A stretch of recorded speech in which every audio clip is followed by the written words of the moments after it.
Praise the Lord. ప్రభు పేరటి మీ అందరికీ శుభాభివందనాలు తెలియజేసుకుంటున్నాను. ఈ దినము దేవుని యొక్క వాగ్దానం చూసుకున్నట్లయితే కీర్తన గ్రంథము 51 అధ్యాయం 15 వచనంలో, ప్రభువా నా నోరు నీ స్తుతిని ప్రచురపరుచినట్లు నా పెదవులను తెరువుము.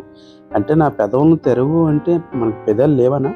కాదు, పెదాలు ఉన్నాయి, కానీ దేవుని స్తుతించడానికి పనికిరావు మన పెదాలు. ఎందుకంటే మనం బూతులు మాట్లాడటానికి, ఎదట వాళ్ళ మీద లేనిపోనివి రుద్దటానికి, వాళ్ళ మీద అపండాలు వేయటానికి, వాళ్ళని అనరాని మాటలు, సూటిపోటు మాటలతో వాళ్ళ హృదయాలను గాయపరచటమే మన పెదాల వంతు.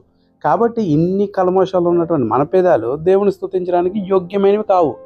అందుకే ఇక్కడ భక్తుడు ఏం చెప్తున్నాడంటే, నేను ఆ విషయాల్లో కాక ప్రభువా, నిన్ను స్తుతించే విధంగా, నిన్ను గనపరిచే విధంగా నా యొక్క పెదవుల్ని, నా నోరుని కాయవా, నా పెదాలు నేను స్తుతించే విధంగా నా నాలుకని, నా పెదాలను సిద్ధపరిచేవా అని భక్తుడు అడుగుతున్నాడు. నిజమే, అటువంటి పెదాలు, అటువంటి మాటలు, అటువంటి హృదయం మనందరికీ నిత్యము దేవుడు దయచేయండి గాక.